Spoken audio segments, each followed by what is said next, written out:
All right.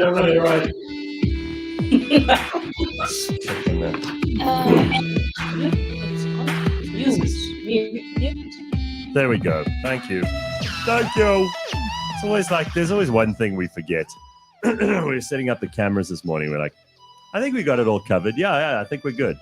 Whoa. Echo Central. Well, it is Friday, beautiful people, which means the weekend is upon us. Yeah. How do you like your pay weekend for some other kids? I know. How do you like your new camera? So it's a bit of a, this is great, but then also reading the comments, I'm like, so I need to just. What do you mean? Are they criticizing you? No. It's lower than the actual camera. So when I read the comments, it's gonna look like I'm looking down. That's what people are gonna say. Then they'll know when you're paying attention to them. That's the whole point. All right, so we got a busy day today. We got Ben popping in a little bit later on. We'll have George Meany on the show a little later. We've also got a guest who's going to be joining us. It's going to be a busy day. And of course, this is the worst time of any month because all your payments. The debit orders.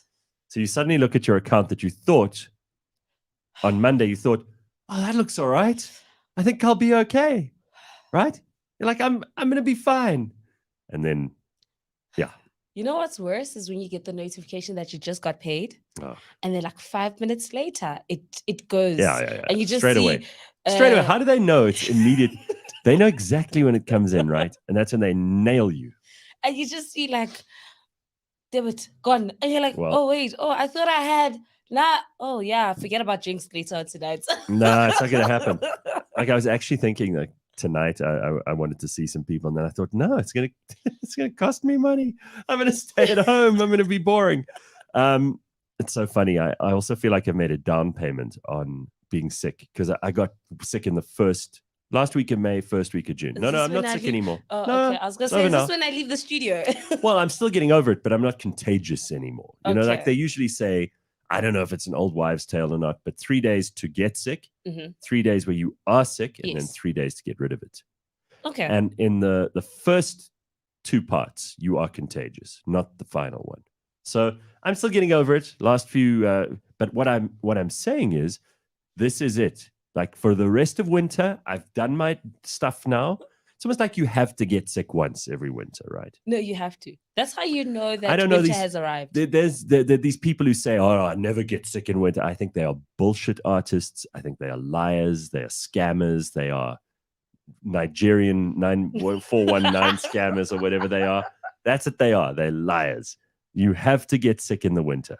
Yes, right. But also, like, don't you get sick when like the seasons change? Because that's when your body's adjusting to it's hot now, it's cold. So for me, if you don't get sick, who are you? Where are you from? Because I don't trust. I mean, that you've got to do your bit of winter duty, and part of that is just being sick. I'm afraid you got to get sick at some point, and I'd rather get it done beginning of winter, than for the rest of winter. I'm like, can't get me now.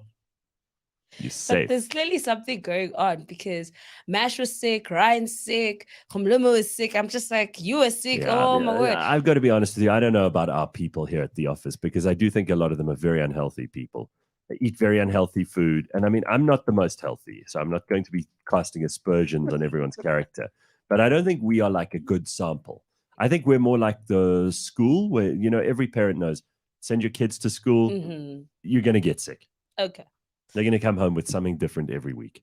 Yeah. So that's what it's like here. We all work like school kids. But I am noticing it's with the guys. So I don't know. Like, hopefully I don't get anything anytime soon. Like, we can only hope. Putting it out there. We can only hope. All right. So I did the thing that South Africans also like to do in the winter, which is they take a picture of their dashboard. Okay. You know this thing? No. Because you've got a temperature thing on your dashboard. Oh, okay. I mean, you don't have to have a fancy car to do this. Most cars do it now. Yeah, it automatically tells you. Yeah, it's not like the old days, where you needed to have like the fanciest, best cars to be able to tell what the temperature was. So I did it this morning. Are you interested? Do you want to know what I got? Yes. Yeah, well, mine came up at 3.5 degrees Celsius this morning. And I'm going to show you the picture just to prove it, because this is what we do, right? This is Yeah. how we prove that we've got, we know how our cars work. I don't know what it is. It's like, because we're always fascinated. Maybe it's that little snow symbol that pitches up, because we never see that in this country. So whenever we have our temperature gauge in our car go onto that little snow symbol, we feel like we've achieved something. Maybe, I don't know, maybe we like feel we're special or something. But I'm not encouraging everyone else to show theirs, please. But here it is, just to make you feel better this morning. 3.5. Oh, it is cold. Squirrel. So just to let you know, that is the standard behavior over winter. So now that we've got that out of the way, reminded me like of a random like school anthem. Brrr, it's cold in here. There must be something in the atmosphere. As a brrr. I've never heard that in my life. What? It's like a chant. It's a proper school chant. Jeez, okay, you're teaching me things. Holy shit. Oh, okay. So I also think people like to take a picture on their phone. That's the other thing they like. People in the comments are saying this too. Amanda says, good morning. I'm in America, still awake. The notification popped up. First time I've watched live. My husband, Daryl, is your biggest fan. Just about every conversation contains Gareth says. Hey, Amanda and Daryl. Nice to hear from you guys. I saw a friend of mine who I haven't seen in ages. I saw on one of the social media sites. He's in Canada working. He hasn't moved there, but he's doing like horrible work, by the way, like agricultural work, like hard work. I'm not saying it's horrible, but it's hard work. Rather him than me. Yeah. I just thought, I wonder how many people, you know how we talk about, like, Zimbabweans used to say there's like a diaspora of Zimbabweans all over the world. Mm-hmm. And what are they all doing? I wonder how many South Africans there are all over the world doing things that are not what they did here. Yes. I heard a terrible story yesterday about someone who moved to Perth in Australia. Sure. He works for a big mining company. He's earning okay money. Mm-hmm. But he moved there. And, you know, just in the way of, we always share stories about people, because we tend to think in South Africa we've got it the worst, and Eskom and all of, we do. We have a lot of shit to deal with, right? Listen to this, though. This guy wakes up early in the morning, like 4 a.m. Sure. Grabs his rubbish, takes it to the beach, and puts it in those rubbish things at the beach. Every day. Do you know why? And this is a true story. Absolutely what they have to do. Now they started to watch that as well. You have to separate your rubbish into organic, plastic, metal. You know, you're meant to like recycle. Mm-hmm. But he said it's just, he doesn't have time. He works really hard. He gets home late at night, but he'll rather wake up early in the morning and drive a couple of, it's not even far for him. Okay. Rather drop it in those things at the beach, unsorted, because he doesn't have the time. And now they're onto him. Like, the municipality are saying, they sent him a message the other day on email. They're like, we noticed that you haven't had any rubbish in the last 2 weeks. Is everything okay at home? Now, you know, this really, I know this probably irritates a lot of people, so I'm not the only one. But there are probably a lot of people who think, oh, this is great, for whatever reason. Those are the people who need health, mental health help. Okay. The fact that someone in the municipality would be watching how much rubbish you put out, this drives me so crazy, I can't tell you. Like, I would not be able to handle that. Here's what I think. Someone snitched. So there's no ways. There's no one looking through those records on them today. House 45, 43, 42. They loaded 1 ton of rubbish. Someone snitched, and then they were like, I cannot stand this. It's a true story. I heard it yesterday. That's why I'm sharing it now. And honestly, people say it's just appalling, the number of rules that go on there and the things that you can and can't do. Anyway, this guy also said, this friend of mine who I was talking to yesterday, he said to me, he's got another friend who's in London, and said, listen, I'm in big trouble. Sure. I can't stay here anymore. This place is driving me crazy, but I can't afford to come back to South Africa. Because if I come back to South Africa, I need to have a car, which I don't have in London. I need to have an apartment, which I don't have, obviously, and property prices are still, you know, high. So if he sells everything he's got in London, he's not going to be able to afford the car and the apartment. So, you know, I think people are really all over the world. They're having a tough time for various reasons. And I do think you've got to be appreciative and grateful for what you got. Oh, yes. You know, you could sit and moan and complain and say, oh, my life is hard. Oh, it's winter. Oh, ESCOM. Oh, all these things. And we do. Mm-hmm. But I really think you got to be grateful for the things that you do have. And I've said this before a million times. When you're not sick, you don't sit and go, wow, I'm so glad I'm not sick. But when you are, it's all you think about, right? Yes. So if you woke up this morning and you're not sick, there we go. Good for you. Simon says, agrees with you. There's a rat there. Governments take it too far. Well, the government in Australia knows everything you do. Everything. I don't like the sound of that. No, I don't like it either. They track your spending. They do all kinds of things that, and people opt into this. Hey, it's not like they're doing it secretly, surreptitiously. They're hiding it somewhere. They do it, and people opt in. People go, yeah, the government will keep me safe. I mean, we know in this country you don't want the government. Oh, hell no. Because we've learned the hard way. You let them in, they never get out. And they will more often than not fuck things up and make it worse. And then blame us. And blame you. So it seems to me like they've still got to learn that lesson in Australia. You'd think they learned it with the pandemic, but no, anyway. Never that. Ricky says you don't have to do it, but we try to separate it. They give you the bins, a red lid and a yellow lid. On a specific day, like a Tuesday, you just put it on the pavement. No big deal. I've never had problems. Well, you're admitting half of it is true. Yeah, that's still a lot. You're not exactly saying that's a bullshit story, Gareth. So, and I don't believe this friend of mine would have lied to me. Anyway, this is a good point, though. Jade says at 24 Rand to a pound on a London salary, you'd be a millionaire in South Africa. That's a good point. Yeah, that is a good point, actually. I think that's fair and valid, and I'll take the criticism. If he had to buy property in South Africa, oh my God, like all those hidden costs, yeah. The transfer costs, that's the issue. And him starting all over, I think that's the issue, is that he can buy the things now, and then what happens like in a year's time? Sustainability of his lifestyle. But can I bitch about two things that I noticed on the way in today? There's a bus, a Ria Vaya thing on Catherine Street that has never been open. It's built, it's there. It's never been open. There are those concrete dividers that are still there the whole time. Okay, yes. You know what I'm talking about? Okay, They've never opened it. What are they waiting for? Jesus to come before they open it? Right. That's exactly the gesture. What is the one on your emojis? This one. I don't know. So that, and then there are these piles of sand on Catherine Street too, on the side of the road, both ways. Don't know what they're there for. Can I tell you the issue in South Africa? The issue in South Africa is that there will be things on the road, even on the highway, and it will take them 4 years to fix like a small dent. Mara, why? what? Like someone is in charge of those piles of sand on the side of the road. Why are they there? They're going to be removed in 2024. I promise you now. A week before elections, they'll be removed and they'll be like, look at what we've done. We've cleaned up the city. Oh, my God. Oh, just put your trash into your neighbor's bin so they get into trouble, not you. Follow me for more life hacks. Oh, damn. The problem is your neighbors will probably check and find out. They're snitches. I feel like you guys don't understand. Like when you live in a place where people snitch, one mistake. One mistake, and before you know it, there are 4,000 cameras on you, and people can see when you leave the house, and they're like, boom, shaka, boom, you're now arrested. That's all I'm saying. David Murray says, problem is the cost of living. You're living off your wage, no savings. Yeah, that's also true. Is my friend David Murray, I think. I know this dude.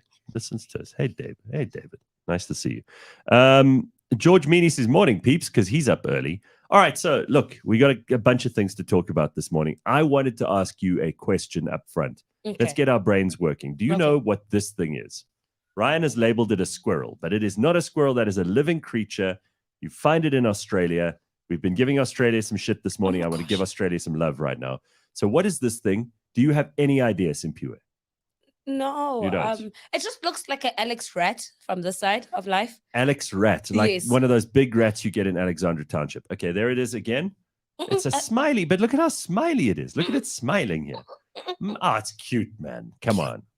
This is where we've come to, where we're describing animals as cute. That thing. Some animals are cute, Simpiwe. I know you're like frightened of some of them. This thing is called a quokka. A quokka, Quokka. All right. What does it do? It's a lovely little. It's a mini kangaroo type thing, mini wombat. only lives in Australia. I think it's a marsupial. So it has, it's a little pouch there hidden in all that fur. But these things are really cute, really friendly. They love everybody. They live on one particular island, as far as I can understand. And they just are not used to predators at all. So they expect everything that they meet to be friendly to them. And of course, that is a terrible idea because as soon as humans landed on this island, they started just eating these things and roasting them over fires. And these poor, smiley little quokkas, you still get them, unlike the dodo, which is also really, really stupid and used to meet people. Like also no predators, the dodo in Mauritius. And people would see the dodo and they'd just throw a big rock at its head and it would just die. Or they'd throw a spear at it, or they'd just catch it in their hands and wring its neck. And these things just had the dodo can't fly either. Not used to any predators, thought everyone is its friend, and humans ate them to extinction. Now, the quokka, this little thing, this smiley thing, is endemic to Australia. And shame. I heard the story over the weekend, and I thought, last weekend, and I thought, what a sad story for such a cute little thing. Yeah, it's sad. I mean, that is terrible, right? Mhm. Because this is not posing a threat to anyone else. God, like it's the worst thing that could have happened to them. But sure, Australia. What animals don't you guys have? Like They have some pretty wild animals. I mean, some pretty crazy. Do like a study, animals you find in Australia. I'd love to know. They weigh about 2.5 to 5 kilograms. Oh. They have well-developed hind legs because they bounce around. What do they taste like? Kangaroo. I would imagine like rabbit or something like that. I've never had rabbits. That's also... okay. You should have rabbit. It's apparently not very nutritious, but you should have it. You can get rabbit at some restaurants in South Africa. Yeah. It's not like eating dog. It's okay. Apparently, they eat vegetation, grass, sedge, leaves. Okay. They don't eat any meat or anything like that. So they're vegan? Yeah, I mean, shame. These poor things. They used to be widespread and abundant, but by 1992, following extensive population declines in the 20th century, their distribution had been reduced by 50%. Poor things. Sure. Yeah. Okay. So anyway, and humans love going up to them and taking stupid selfies. I'll show you a version of that now, just so you can see, because they're not scared. So you can do whatever you want to them and they'll be like, hey, you want a picture? That's what I'm here for. Because they're not afraid of anything. And even despite humans hunting them now for years, they still aren't scared. That is like sweet. I think that's so shame, man. Yeah, I mean, we all kind of need that. Go right up to them and they're like a pet, but they're wild. They just don't know that they're a pet because they've never dealt with. Look at this guy. Goes right up to this thing. Oh wow! Takes a selfie with it.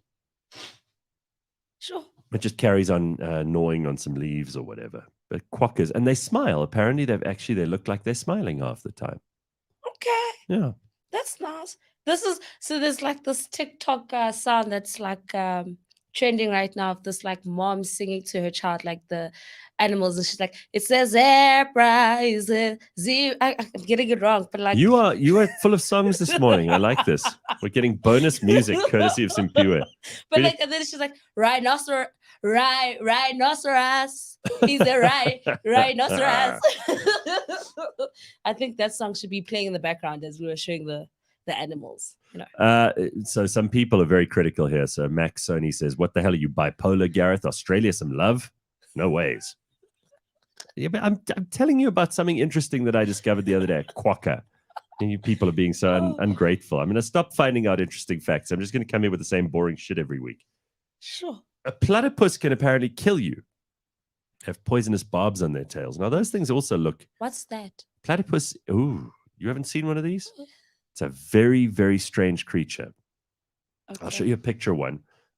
Also, it's sort of an egg-laying mammal, which makes it extraordinary. It's different to anything else. You've never seen a platypus? Me and animals are not friends. All right, I'll show you what they look like. Let me find... So it almost looks... it looks like it's got a duck's beak, but it's a hairy little animal. Yeah. Okay. They swim in water. They're very strange. Again, only found in Australia. A lot of weird little animals that you find in Australia. You don't find anywhere else. You know why? Of course, because Australia separated from all the other continents a long time ago. And the animals that live there are very, very different. They evolved differently. And they don't really have big, scary predators, although they used to Sure. once upon a time. This is what a platypus looks like. This is the front end of a platypus. Okay. And then I'll show you what the whole thing looks like. Because if you saw it in the water, you'd think in this country it's like a baby crocodile or something, but it's not. It's a mammal. Here's what it looks like. How do you like that? I've seen one of these. I don't You know have? that. Okay. Right. I don't That's know a if platypus. that's what it's called. A monotreme, says Nicholas Groves. Quite right. Egg-laying mammal, same as an echidna. Echidna is the only other related thing to this. So there's the one version of it. And this is what it looks like when it's in the water. So, yeah, it's got a long, flat tail. Now, we're told in the comment section that tail has got poisonous barbs on it. But these are not the kind of things that I would pick up and want to pet. Doesn't look cute at all. No.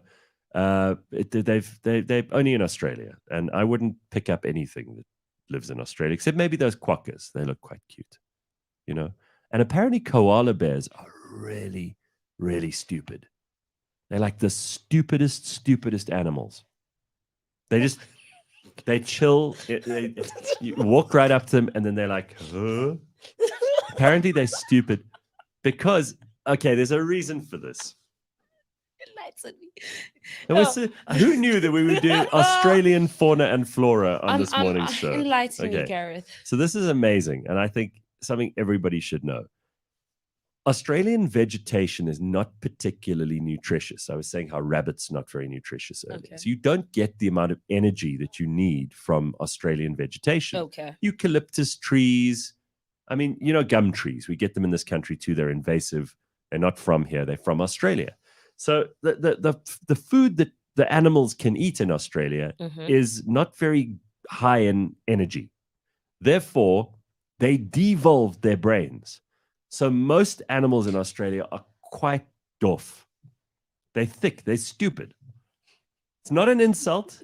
I just want all the Australian animals. Maybe it's true for the people too. Who knows? But they have devolved because there isn't a lot of nutrition around. It's a very arid place. Most of Australia is desert. There's a strip of quite fertile vegetation on the east coast, and there's a strip of very little vegetation on the west coast, and there's a little bit of stuff up north. South gets quite wet as well, but in the middle, the whole interior of that continent is very inhospitable. So if you eat the vegetation in Australia and you're an animal, you're stupid. It's shikukukuku. You're gonna get dumber. That's how it works. Yeah, shikukukuku. And I think that's a great fun fact. I think that's amazing. Well, now you've learned about quokkas, you've learned about platypus, you've learned about Australian vegetation and how stupid their animals are. Lucky you. Isn't that great? Yeah. All right, let's go. Here's Ben. Look at him. He's on the screen. Ben, looking majestic this morning. How are you? What's going on there? There's no computer. I There's know. No headphones. We've tidied it all up, Ben. Yeah, you go. Okay, these ones. You want headphones? Were you guys expecting me? Yeah, we were. We're minimizing, Ben. You know, everything's about headphones. Could these headphones work? Okay, well, we're getting everything together. Should I just go out, come back in again? No, it's fine. It's perfect. We expected you. It's only Ryan who makes it look like you weren't expected. Don't panic. I am. I'm very panicked right now. Gareth. It's Friday. Yeah, it's good. It's all good.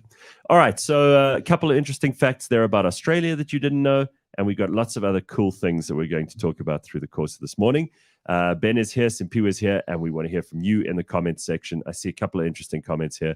There are a shitload of poisonous spiders in Australia. That is true. Have you seen how big? You see that? I've seen how big they are. And then how like people just be walking into their houses and they just see these spiders. Crazy stuff. Don't live in Australia.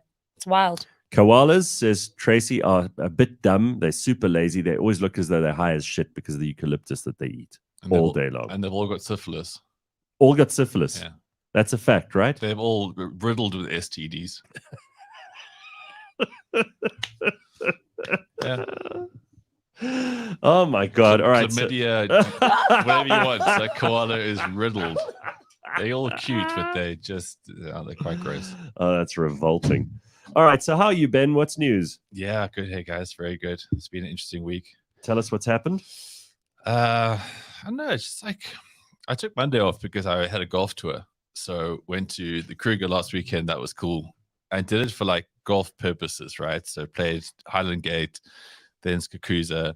And because Skakusa on a Saturday is a real vibe. So as an actual like little town, there's like 2,000 people at any given stage that make that place kind of permanent. Lots more animals. Yeah, and then Saturday is when, you know, the who's who of the town comes together to play golf. So it's nice and busy and there's a real vibe. And they've done that place up so nicely. So you can actually go there as like a proper lunch destination or for golf. And we were on this golf tour, so we played 18 holes. And there was like these hippos. A hyena actually sniffed my golf ball. It's a bit rude. Well, it was up the left side. We're walking down this par 5 and there's a fully grown hyena walking towards my ball. That's exciting. Yeah, it was And cool. you didn't like turn back. You were just like, oh, great, You know, here's this hyena. As a golfer, you have this like false sense of security, like on a golf course, you're fine. And you realize like this isn't just any other golf course. This is like unfenced, the Kruger Park. So yeah, you get back on your golf cart. You know, that place is fascinating. It's like a lot of places in South Africa where they're almost these self-contained little ecosystems. And then people from the outside can come in, but the people who live there, they don't really care if you come or that you don't. They've got their own lives. They do their own things. It's kind of cool. It's absolutely interesting. Like every time you go back, you learn a little bit more. And remember you interviewed that guy, Chris, who was going to spend 86 days in Kruger. Yes. Yeah, okay, yeah. Well, he hasn't left. No, I know. We've still got it. He still messages me remorselessly on you also social get media. the messages. Oh, Jesus. No, we love you, Chris, but oh my God. No, he does a bit too much, and all the best. So I actually saw him there. We had a chat, and all right. So you bumped into him. He's now there. Like Okay. that's what he does. Yeah, he's found ways to make it part of his life, and yeah, it's just a fascinating part of the country each and every time. I'm going back there in 2 weeks. So Daniela and I are doing like a week there, going a little bit higher up, and we're going to do from Open Gate across going to Satara. my favorite place, Punda Maria? Punda Maria is deep in the park, Gareth. That's up far. Punda Maria. I just like the name. You need a lot of time to really get to know Punda Maria. Yeah, you need to go deep in. It's a big investment of your time. Yeah. So it's winter here. It's just flat out winter, and I'm pretty excited about it. How are the early mornings now with the ice bath in winter? Yeah, this morning was quite tough. About a fucking horrible way to wake up. But it's so cool being in that water because everything is now quiet and still, and you look up and you see the stars and you see like a few satellites. It's just a very unique time of the day where nobody wants anything from you. Like Meowses is, I think she's dying, so she's not vomiting. She's 1,000 years old. She is 1,000 years old, but last night I think she was showing signs that she's on her way out. Shit. So I didn't get much sleep, and then you just lie in this bath, and it's just amazing. It just does make you feel like, yeah. Cats must think you're insane. They do. Yeah. Absolutely do. All right. Well, a couple of things that we were talking about last week. We didn't have you here, and Simpiwe brazenly brought up the topic of handicaps. So can you give us just a very idiot's guide level understanding of what a handicap in golf is? No, I'm not talking about people in wheelchairs and that kind of thing. So, Simpiwe, you will right now be shit at golf, but you'll be tremendously shit at golf for like another 10 years at least. Okay. And you probably will always be cuck at golf. But because of a handicap, we can play together on a level playing field. As in, you'll have, let's just hypothetically say that you'll be so shit that you'll be 25 shots over par when you play 18 holes. Okay? Okay. So every hole has a par. Okay. You get a par 3, the short hole. You get a par 4, the slightly longer hole, and the par 5, the longest of the 3. Okay. So every time you get a shot over par, it's a bogey or double bogey. You add that all up, and then your handicap gives you your average of how shit you are over par. Okay. And there's a reason why I say how shit you are, because the problem with golf is that people think they can become good at it. You'll never be good at golf. There's levels of shitness, and a handicap basically allows you to understand what your level is.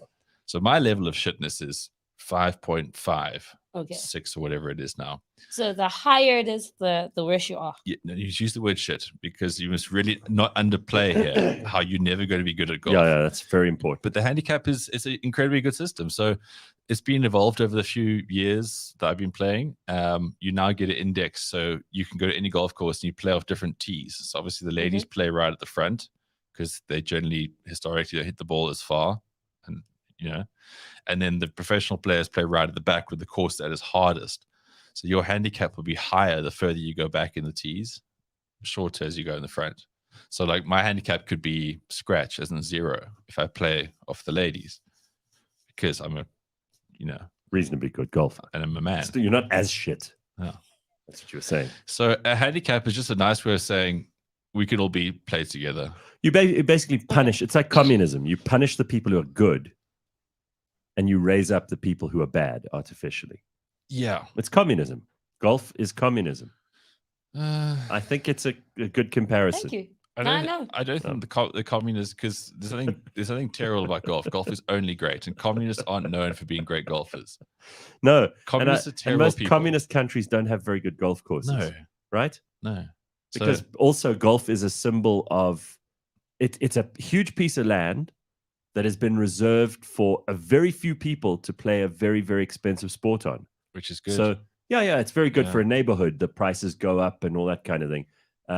And that communists hate. So in that respect, I agree with you. Also, but the scoring alone is quite communist. But unlike communists, it's giving you equality in opportunity, not opportunity, equality in outcome. So the communists would actually say, everyone go play, but at the end, you'll all score the same.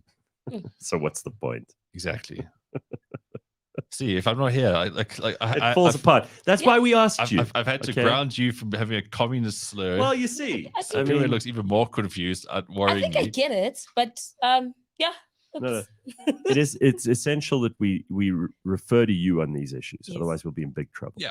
So also, like if we were to say have a 5-kilometer run right now, there would be a handicap system. I would have a low handicap because I generally am more athletic than the two of you.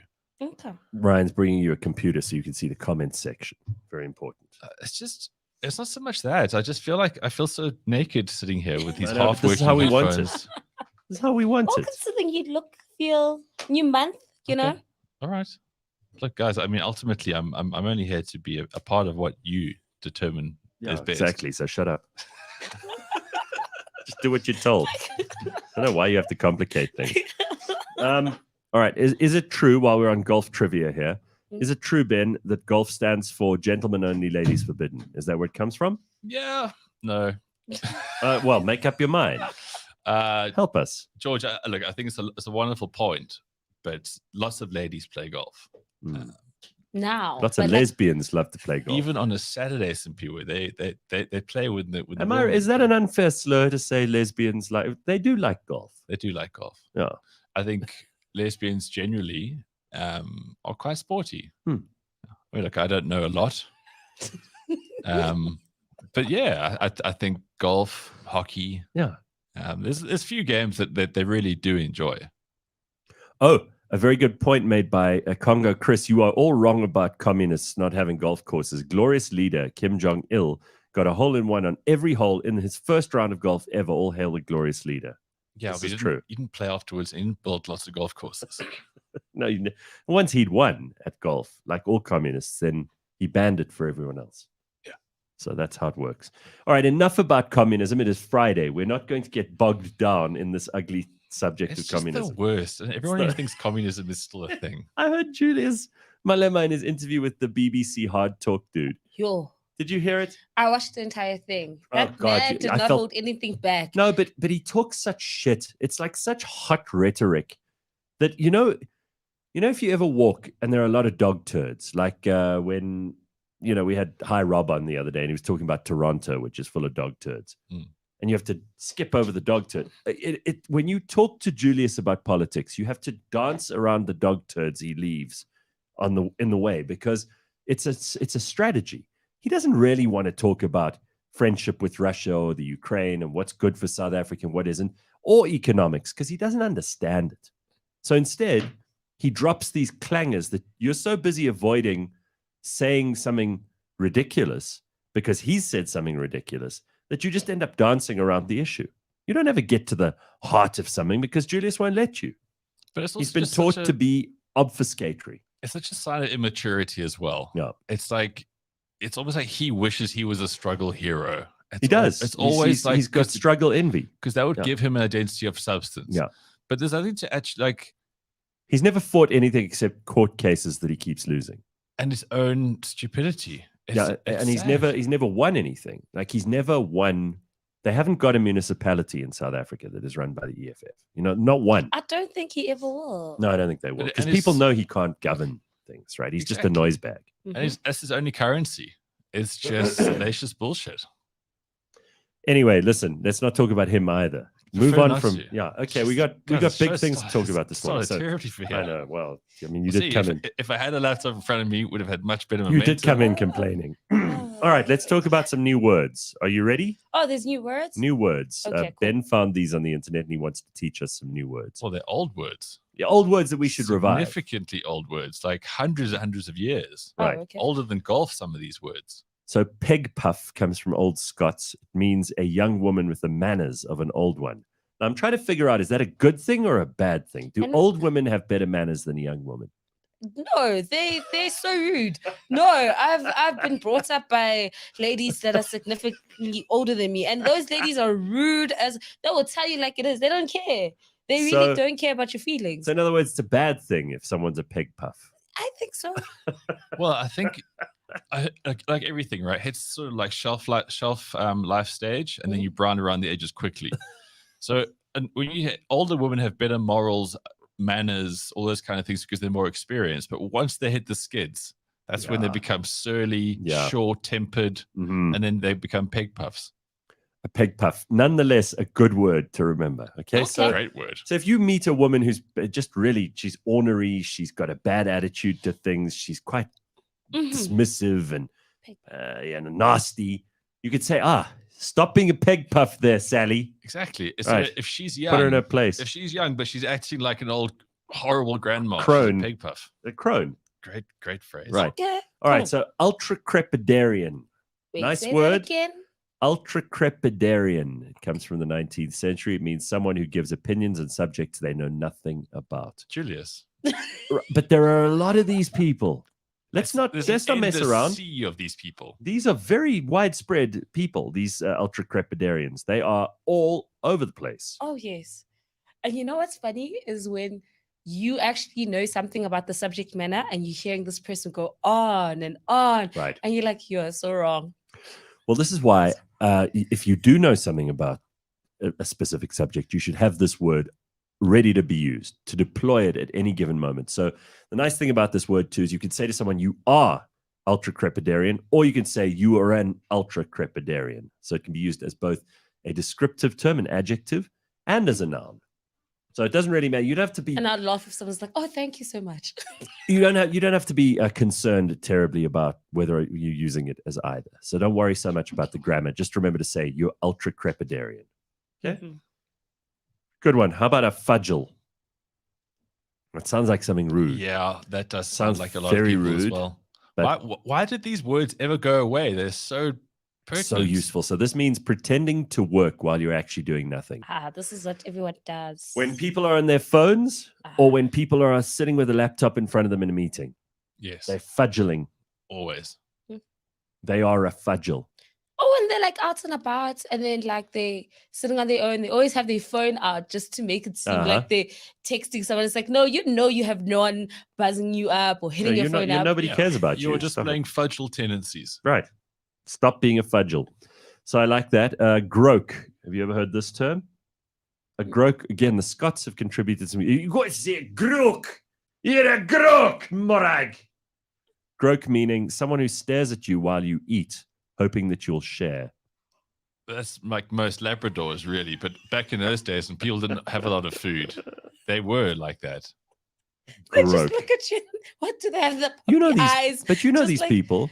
Yeah. Come on, we've all seen them. And then you just like, would you like some? And they're like, Oh, thanks so much. No, I Wasn't thinking about it. to ask. I was going to ask, but now that you've meanwhile they're offered. slavering at the chops, right?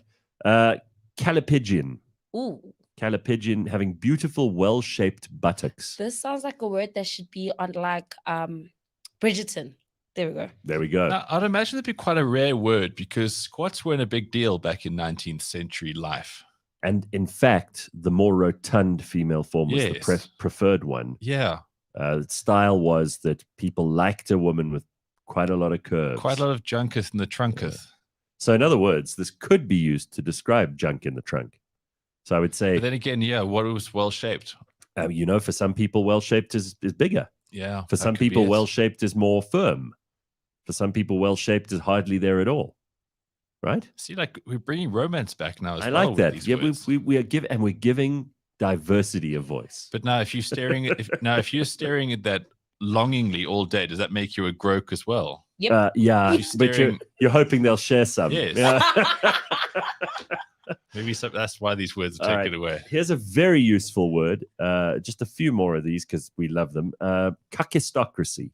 That sounds local. A kakistocracy. It actually isn't. It comes from ancient Greek.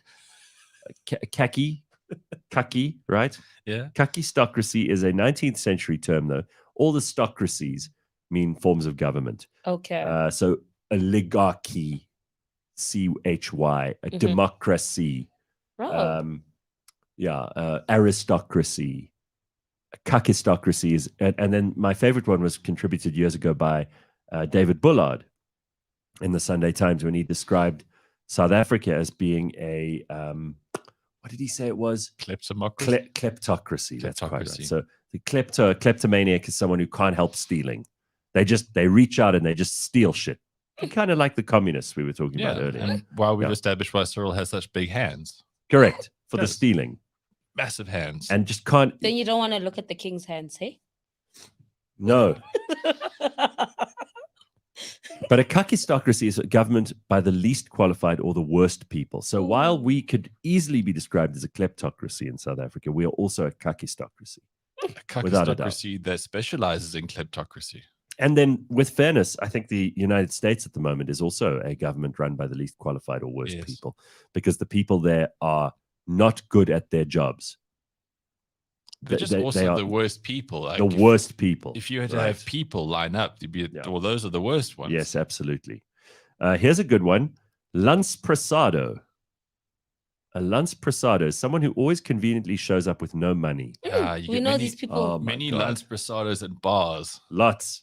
just hanging Lots. around, There are a lot of women who make it croaking your beer. a lot of women who make it a habit of going out at night as lance prasados. So I have a story to share. Like this past weekend, Go on. right?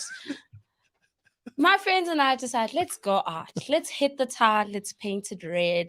It's, pay weekend. Mhm. And we get to this place and we're like, oh, we want VIP section. And we sit by the VIP Nice. section, right? Good. And there's like a few of us. There's like in total, I think 6 or 7 of us.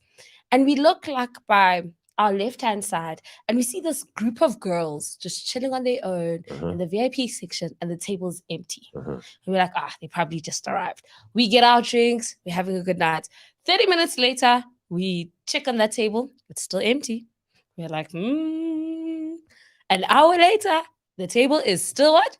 Empty. Meanwhile, you've had a couple of drinks. You're starting to settle in, enjoy your night. It's getting so nice. And we're just like, these ones, they're waiting for a blesser to come through. They're waiting for somebody to come through and be like, hey, you guys like some drinks? It's on me. Mhm. Girls do it all the time. It's sad. They are called sad because lance prasados. And then they are beholden to these men. Yeah. And then they complain if these men treat them badly, but they've basically given them the option of treating them badly. They've set their price low. So they're lance prasados. Yeah. Now we know what Don't to call be a them. Lance Prasado, ladies. Okay, this is a complicated one to pronounce. Utsier or utkjer. It's an old English word, so I would think like Anglo-Saxon almost. Lying awake and worrying about the day ahead. That's not a good way to start the day. Oof. But I Or guess to go to sleep at night. If you're a Lance Prasado, this is kind of how you start your day. You do. because You you're worry worried, who's but going to be your blesser. Yeah. That's how it goes. And then shiviness Ooh. is the final one. Shiviness is the uncomfortable feeling of wearing new underwear. How bad was the underwear back in those days? It must have been New underwear is awful. generally New quite underwear is pleasant. better. I mean, Yeah. I always find it's really nice to put on some new underwear. Did Old did you have underwear. to wear your briefs in back in those days. Well, they're made out of barbed wire Hay and camel's pubic hair and teff and lucerne. So I think that's probably about right. I mean, that's it. So shiviness. I think we got a bigger problem with shiviness if it's old underwear. And there's got to be a word, right, Simpiwe? There's got to be a word for like old underwear that people should not wear anymore. We don't have a word for that. Yeah. But we don't know because old underwear just becomes hole-like, right? Mm. Like it starts to lose its integrity. Yeah. Well, it's holy underwear, but That sometimes sounds like something that could have been blessed by the Pope. So it's maybe not the best word for it, right? Okay. Before we God, we're talking such bullshit today. It's fantastic. Ben, you missed out on quokkas this morning. You know what a quokka is? You have no idea, right? A quokka. Quokka. Not a quokka. A Quokka. Quokka. No. Look at this thing. Look on the screen. Oh, those. You see, you have seen them. Yeah, before. they're actual things. Yeah, they're actual smiley little things that live in they're very Australia. weird. Look, something weird happened in Australia. I don't know if a meteor came down with all the STDs, but those animals are odd. Like, why is it nothing like a kangaroo? Why is there nothing like that thing? Why is that thing smiling like an old pedo? Why do the koalas have so many STDs? Like, what happened? What, an emu? Whose joke was that? Yeah. Like, what is the point? Something weird happened down there, and that's why I don't know. People are not talking about it. They're not talking about it. Someone should. One of my favorite words, Tracy says, is Backfeingesicht. Oh, Backfeingesicht. Yeah, I remember that. A face in need of a smack. Ooh. That's a good one, huh? You could definitely. I know some people who have got a Backfeingesicht. Sure. Took me a little while to pronounce that properly. In fact, I don't even know if I have. All right. Nico says, interestingly enough, holy underwear with men is mostly caused by steel wool choma hair. Oh, that's a gross term. Steel wool choma hair is about the worst thing. How do you get that? Is that from lack of washing? That's really very disturbing. How does it maintain the consistency of steel wool? Do you think older men have more steel wool pubic hair, or do you think steel wool pubic? So, Pima, what do you think of this? You're just horrified. She just wants to kill herself right now. She's to leave the studio. Doesn't pubic hair just become less and less and softer and softer? I mean, no, it doesn't. Wait, no. This is a very good question. question. It's the softest when you hit puberty. Wait, Dr. Mark said something. Oh, did he tell us about this? Yes, So we knew there would be an expert in our stable. Somewhere in the Cliff Central stable is bound to be someone who's an expert on pubic hair. Don't worry. Just when you think we haven't got it covered, we do. I've never once in my 41 and a bit years gone, they're a bit wiry at the moment. Is this like what happens when you grow up in Delmas? Other things happen in Delmas. Never forget Brechi Feder and her family. All right. Well, I've got something else to share here with you. This came up on my my social media feed, and I thought this was pretty hilarious. You know how that everyone is now a business coach. They're more business coaches than anything else, right? Yes. So a new report shows business coaches now outnumber business owners. There's nobody left to coach, says labor market expert. I love what they're wearing. Yeah, they all look the same. It's the casual T-shirt with jacket ensemble. Right. Jeans. And you know there's on smart shoes at the bottom there. No, probably sneakers, but that's all right because they're trying to be like the techie guys. Approachable, I think, is what they're going for. But they also try and look a bit slick, you know. They're trying to look a little bit slick. And they're the kind of people who do motivational talks on the side. Oh, they give the same advice about, you know, if you don't have R1 million in your bank account right now, this is how you do it. Yes. But you take your salary, you buy, you know, crypto, then you take the money from crypto and you invest it in the JSE. They are bullshit artists. Bullshit artists. There's no other way to put it. Before you know it, you're a millionaire. There. That's the secret. It's so easy. Yeah, but we are swamped by so much theory that it's easy just to kind of do this because you can't. It's like, yeah, okay, well, I guess you're kind of right. It can happen with so many of the outcomes, but you've just got to do small things in life and carry on. Some guy in like a t-shirt and jacket isn't going to be your answer. You missed out on, was it Wednesday?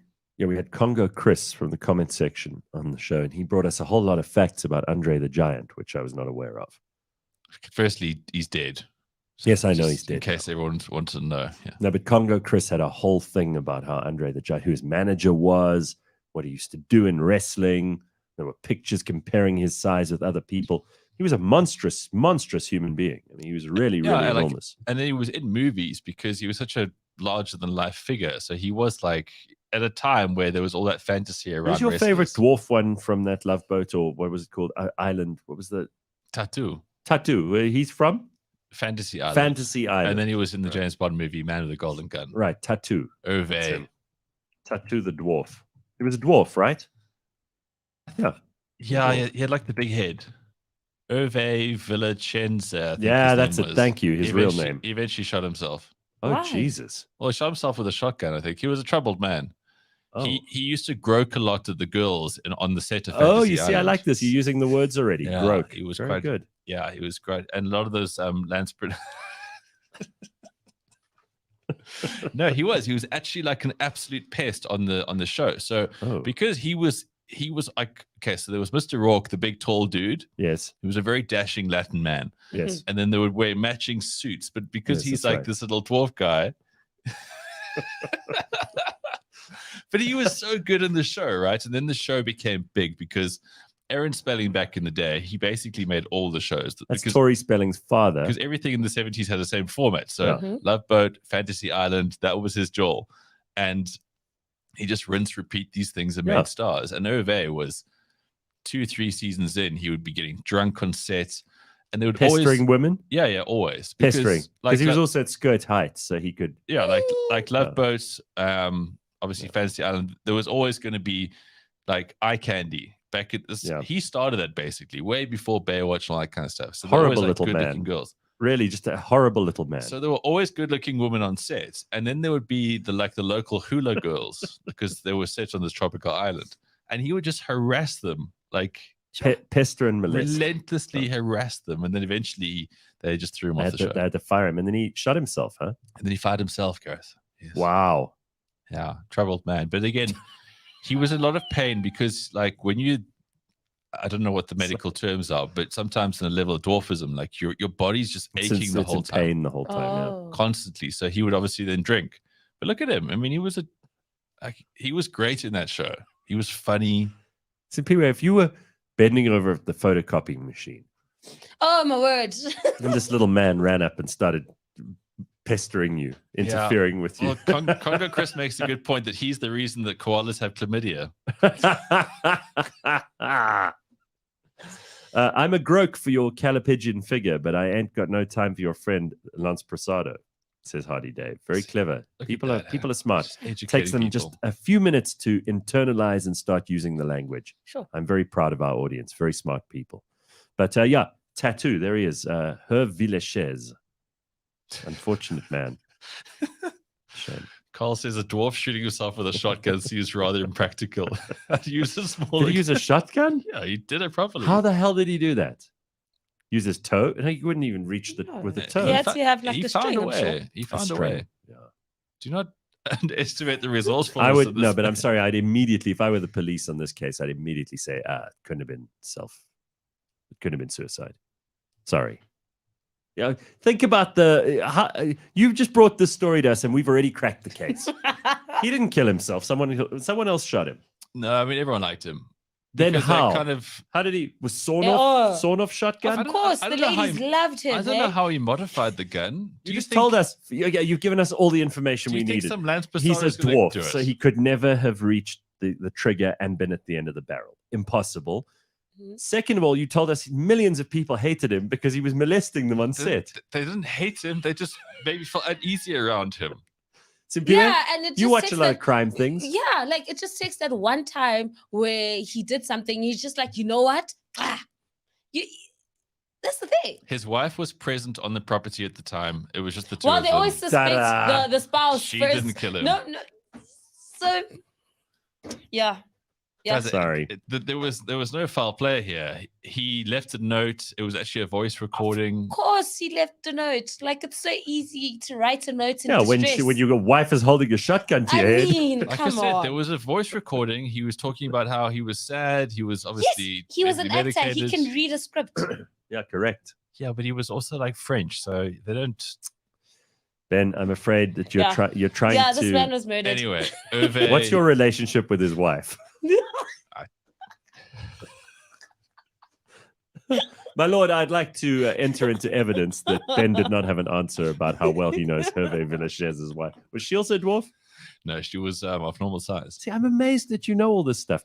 It is incredible what we all have in our heads. If you just bother to ask the right questions, it's like ChatGPT. It's an interesting story. There's something interesting in the news that I'm going to fill my head with. No, I'm not. Hervé, I'm not criticizing you. I think it's terrific. I would never have known that the dwarf had shot himself.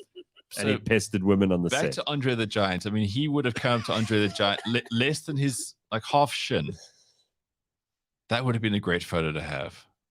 Because you know there was that photo like we shared it to each other. I think it was a while back. That's the one that Congo Chris showed us. Arnold Schwarzenegger. Arnold Schwarzenegger looks like a short person. Yeah, compared to Andre like a the jockey, Giant. a man who rides the horses. Yeah. Sure. That's the difference. Anyway, I mean, it's quite something. Someone says here, how could Hervé Villechaize miss with that big head? He didn't. Again, he's dead, you guys. He very much did the job. Yeah, he was assassinated, murdered. It was a shotgun to him, but a regular nine to the rest.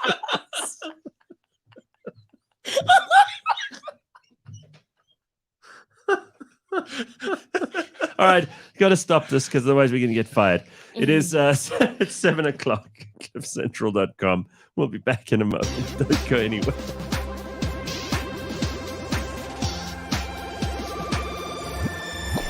Every time you listen to that 80s show, Tom Cruise lives another 10 years.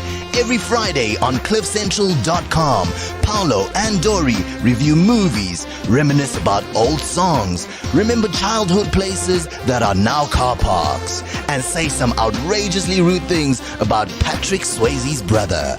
That 80s show, new episode every Friday, live or as a podcast on CliffCentral.com.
This week on the Auto Trader podcast.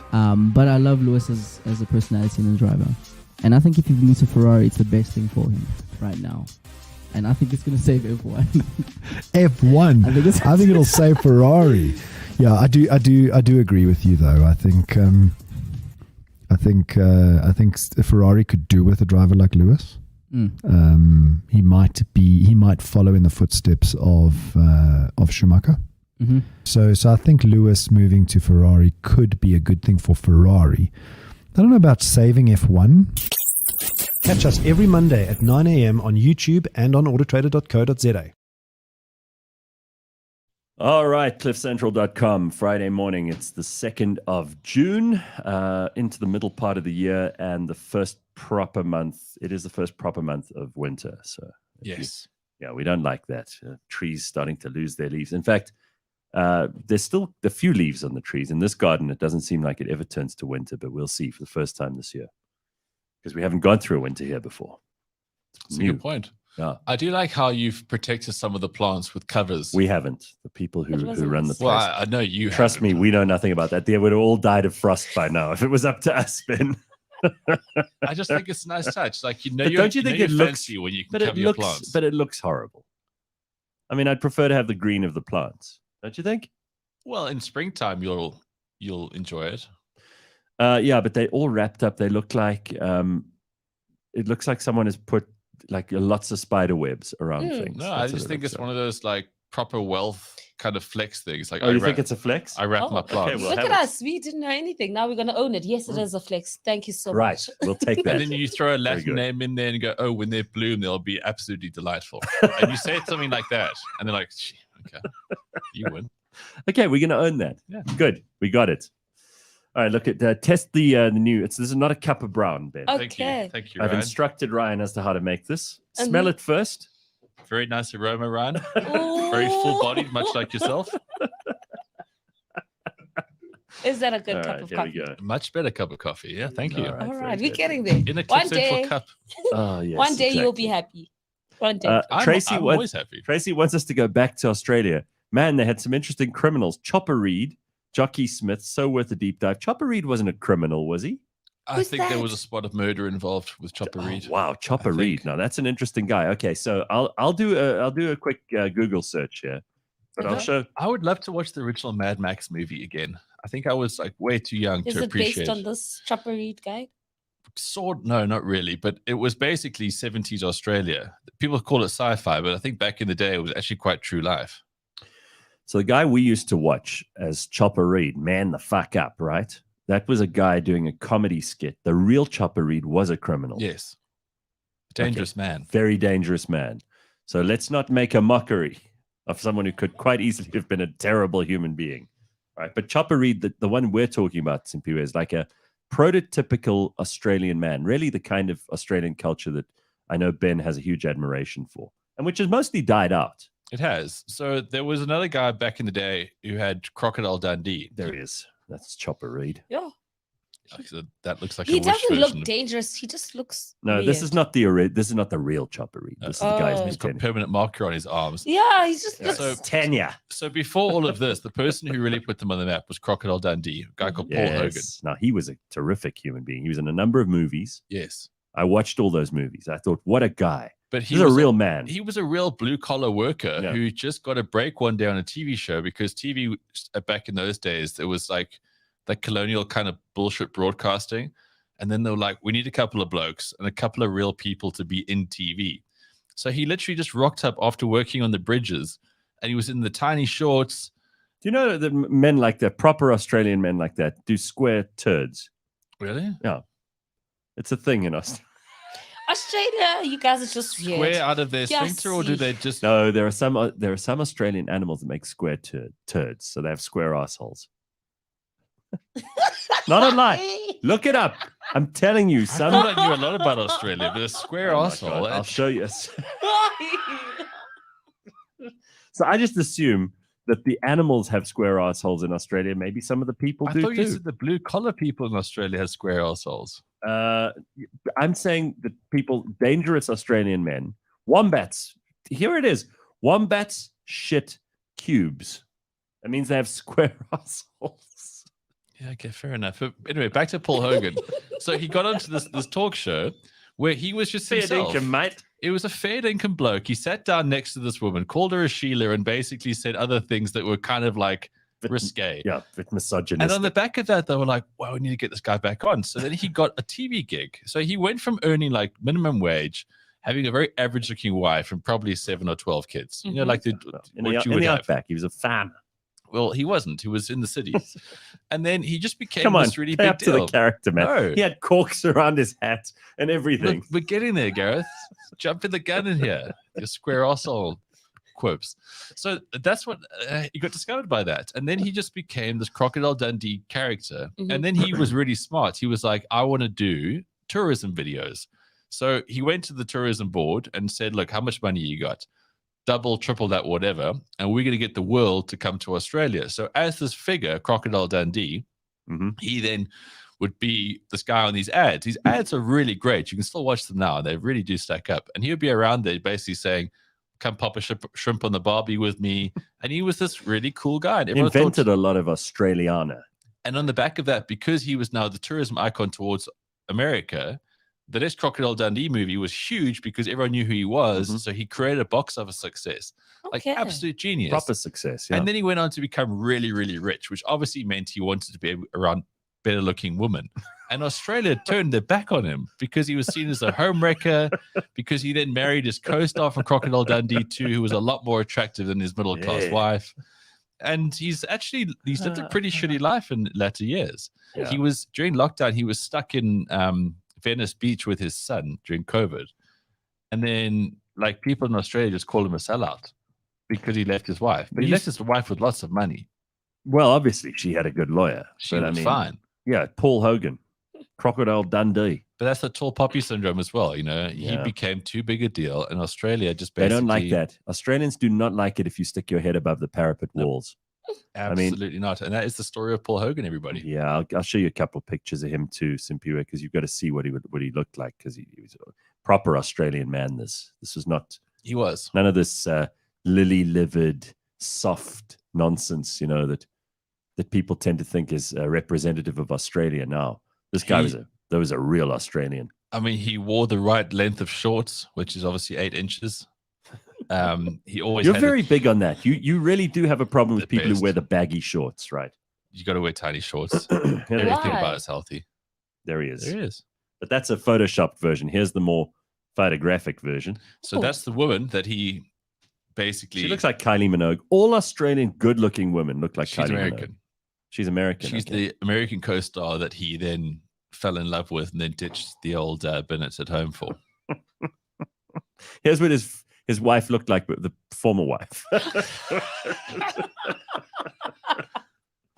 Sure. So there we go. That was a thing. I would like to watch that again as well. Sure. That's a good, yeah, maybe I'll do that this weekend. Is see if I can find a pirate copy of, because I definitely don't have the DVD of Crocodile Dundee. It'd be fun to watch. How many? Simply you consider it an education in Australiana. Sure. But he was such a big deal. Like the entire movie, he was ad-libbing a lot of the time. There was scripts, but he was just like, the script basically said, go into bar, be a bloke. And he would just go in there and there was a fight. Yeah. There would be 5 minutes of just awesome Aussie blokeness. And then that would be like, cool. That's the movie. Right. So Ben, you speaking of these real men, I mean, Beth says here, where did all these real men go? Now it's a nanny state. But this is a problem all over the world. I saw a report that's just come out this week about how our testosterone levels. I've spoken to Dr. Mark about this because he's, you know, that's his therapy. He actually helps people to up their testosterone. It's so important. There are a lot of men who they don't produce the testosterone. They can't get an erection. They are unable to impress women. They would be useless to you in a fight. You want to start a man movement. I am. I'm starting my own one. Yeah. All right, go on. So just for you. It's not for everyone else. It's a movement for Ben. No, it's I started this thing. I had put an Instagram post out last week about wanting to work with a small group of men so I can distill the things that I feel are important and have learned. Like, I'm not starting a cult or anything. Mm-hmm. It's like guys want to get in shape. They don't know how to, and they generally just don't do it. Okay. I feel like I never know where to look on this new camera system. Don't worry about it. We've got the cameras. You just do your thing. Yeah, okay. But it's a fixed thing. It's like it's moving around. So what I'm doing is I've started with an initial group. There's going to be, I wanted to work with 5 guys, and for the next 6 months, basically create this manual of all my insights and experiences, and then work out how do you put that into executionable things to make your days better. I would suggest, if you don't mind my saying, that we branch out into a wider array of things. You handle those things you've already got on your list. We bring in someone like Dr. Mark, who can bring in the clinical side of this, because there's an element there that we're missing. Yeah. Bring in someone like Dr. Hanan, who brings in the psychological element to this, because we've spoken to him about this kind of thing. Simply, you're nodding your head. You know these people. Mm-hmm. And maybe we bring in someone who can also help from a business point of view, because business coach? No, not a business coach like that. No, God, we've got enough of those. But I mean, like a coach on how you can. I mean, yesterday I spoke to a guy called Mike Teke, who's done the most incredible work. He's got an unbelievable CV. He's a very successful businessman, and he's just written a book about how we are meant to behave in business if we want to succeed. And he speaks from experience, right? And a lot of young men don't know how to behave in business. And they're too shy to ask. Too shy to ask. They don't have the right role models, all those kind of things. What they do is they give into their vices of like pornography, alcohol, bad diet, shitty foods. Right. And I've just seen it play out so often. Like, this is something that really fascinates me. And at some stage in life, I want to actually solve problems and help people. I think this is a big not problem. because that I'm a needs massively solving. No, nice but this, person. this It's just needs solving. It's something I feel like can be done for almost the same effort.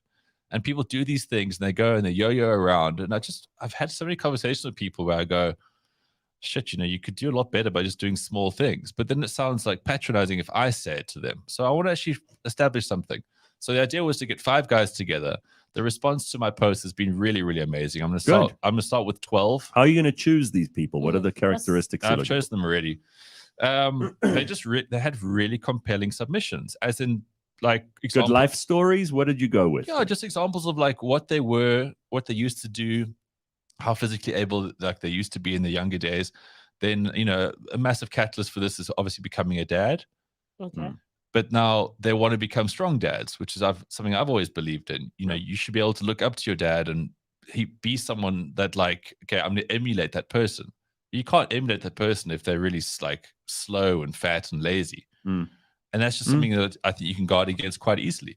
So I've chosen the 12 people from around that. And then there's a bigger group of around 25. And then basically I'll just share the information with them. So the 12 people will be like mostly email communications throughout the month with 1 call per month. And then I'm just going to... So you can become a life coach, Ben. Yeah. You're going to charge them for this? No. You should. Not the initial group, because I'm learning as I go. Oh, all right. So you're going to use this as a blueprint. Look, if you sit me down, I can talk for hours about this kind of stuff because of the experiences that I've had. And it has become a slight obsession with me. And it is because it just gives me a lot of joy. And I think it's important. All right. Well, you put your experience to the test. Carl from the South says, yeah, but Carl's not a real person. What about way too much testosterone? I'm a short, bald guy from the South who basically has a permanent erection, a tripod, always looking for a fight. What do we do there? Well, that's why you live in the South. I mean, that's fine. Solution to that is the moment you move, carry on staying there. Yeah, the moment you move anywhere half civilized, you might be a menace to society. You will be the Ove Villachairs of the North if you ever venture north, Carl. All right, how about this one? If Ben lived in Australia, he'd be called Benno. Everybody and everything ends up with an O at the end of it. Servo, Garbo, Steve-O, Benno. Herpos. Yeah, Gareth, so just to put a line into that, it's in 6 months I will learn a lot more while teaching people some interesting stuff which they can use the rest of their life, and that is the goal. Right, I've even made them sign contracts because that way it's like a very definite thing. Good. Like, as of today, Lebang says good for you, Ben. I'm committing to doing you this like for it too, myself. Simpiwe. You think this is a good I love idea? it. I think we definitely need more of this and less podcasts on guys just telling us, if you don't have a Lamborghini, if you don't have a Bugatti, are you a real man? So Simpiwe, that's actually it. Like, because I like creating content because it's always a reference point for where I am in my life, but I don't need to make more content like any other doers out there. I'd rather actually physically work with people, make a difference. And if that's good, then maybe turn that into something. I like this. But another podcast where I talk about how great ice bars, it's not going to help anybody. No. Because that stuff's there already. Yeah. And also a lot of these guys who are like, they're talking about being men, but they're not doing anything. Yeah. They're not actually putting themselves in dangerous situations or rescuing damsels in distress or making the world a better place. They talk a lot. That's all. And this kind of operation will keep me very much motivated to carry on. Because as much as you think people are motivated out there, they're not. Every day starts with like, what is the word? We had a word for that, didn't we? Where you just utusere, lying awake, worrying about the day ahead. That's not so much worrying. It's like a 2-3 seconds where you wake up and you think I'd rather maybe be on holiday. Like this morning I woke up and I think everybody feels that way all the time, but that's the most exact my points. Yeah, that's not possible. You cannot be on holiday all the time. But if I've got 12 people who need me to constantly provide these things, I'm going to be great. Vincent says, Ben, I'm sorry to tell you, but that is a cult, mate. It's not. We're not meeting up. At no stage are they bringing 2 females with them. Do you even know what a cult is, Vincent? Come in with your rookie jibes. A cult is just really a quasi-religious movement where the big boss has sex with all the women. Exactly. That's all it is. And I'm not asking them to go on fast where they'll get a macadamia every 7 days. When we get to that stage, you can call me what you want. But no sooner, Vincent. Interesting that all this Australian talk has got Sharon here very excited. She says, Kevin Bloody Wilson is greater than Aussie Man, who is greater than Crocodile Dundee. Sure. I think that's it's a useful trappe van vergelijking, you know. It is. She's got going on there. When last did I hear that? Wat trappe van vergelijking. Yo. Grootste. Right? I remember that stuff from school. Yeah. Sure. All right. Lots and lots of interesting comments here. People talking about Andrew Tate, which always comes up whenever you talk about men. What is he's out of jail, isn't he? I don't no know. idea. I think he don't went follow to that story. like, I stopped following his story. I Mm. don't follow many stories, but I think he went to jail because Greta Thunberg, She was the one who rumbled him, right?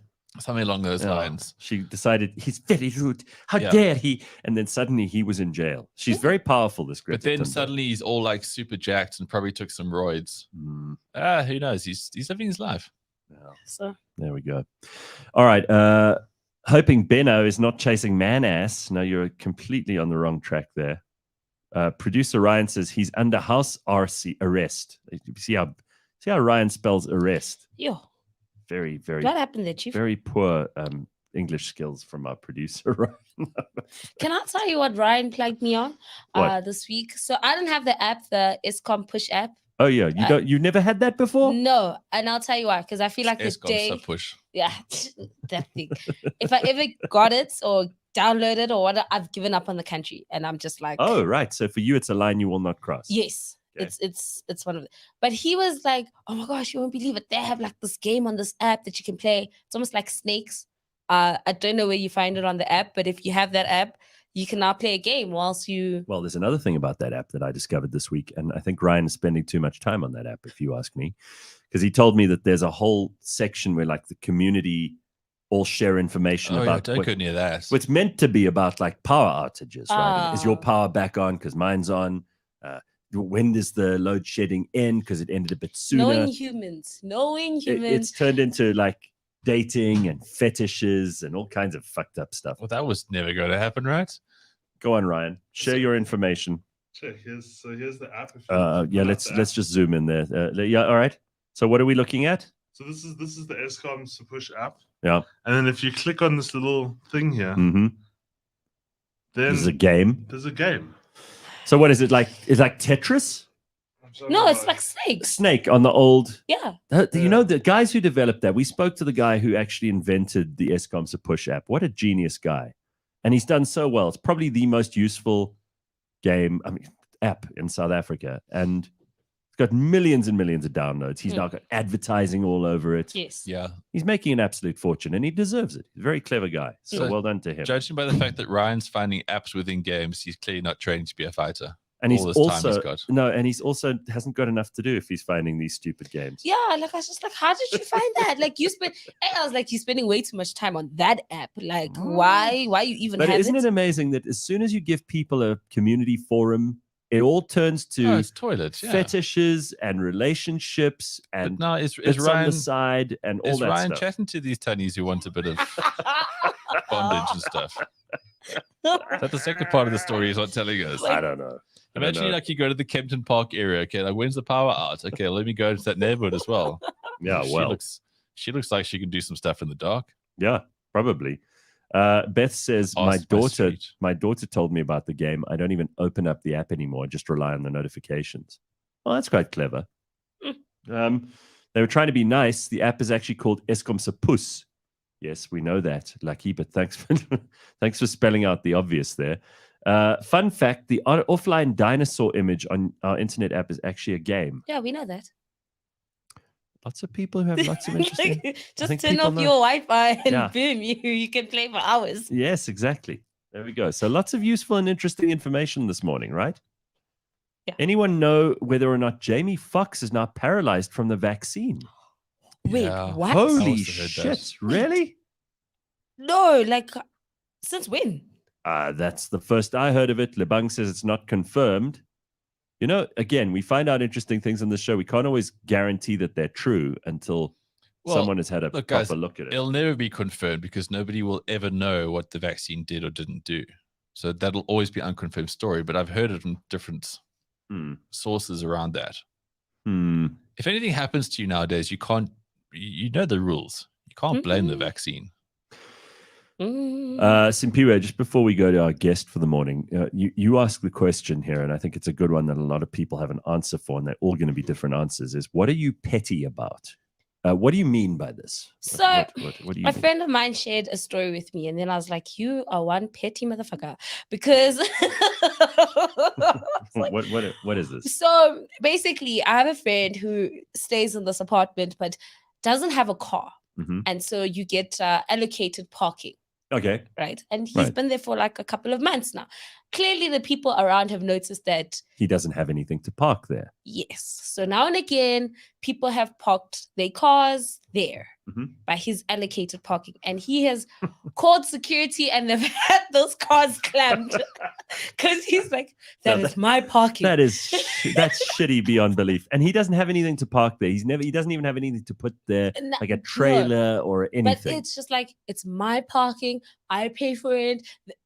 There's visitors parking over there. You can sort yourself out. You have your own parking. And so that's like one of the pettiest things that he does. And I was just like, damn, Sway, who hurt you? No, that is, yeah, that's horrible. I don't approve of that sort of behavior. I think that is very petty, and I think that's unnecessary. And you should be ashamed of yourself, Simpiwe's friend. Well, you know what? Ben, you're quite It's quiet. going to stand up for him. Is this Ben, something Ben you is do? going to be contrarian here and say, "Oh no, well, he's paying for it. He can do what he wants." No, guys, I think we should reframe this. I think one man's petty is another person's particular. People are quite particular about things. Calling them What do petty you is, mean? I think, a little bit rough. You don't think that's petty? You're not using the parking, but now no one else can. What if you want to? What if you're going to bring? What if you want to keep a facility for what you paid for it?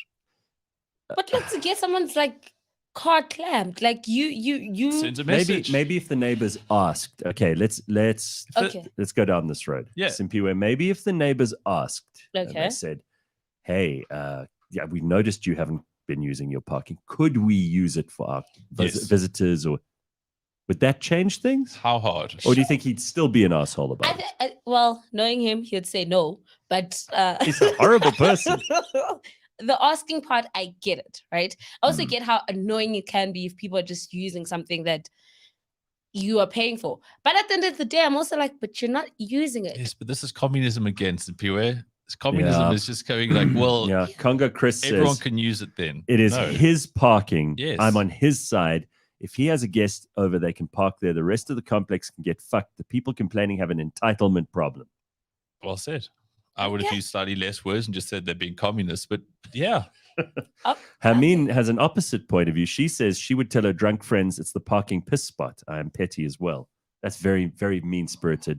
yo, I have you to guys say. move different, eh? Okay, I mean, the better question is how many of these friends are girls that are now going to be using Yeah, this? squatting Yeah, in the parking lot. Not good. because I noticed that you didn't say my drunk guy friends. Lebang has a good solution. She says, why Lebang? I like having her input on the show. She said, why isn't he rented out? Then he'll be called a doers. You think?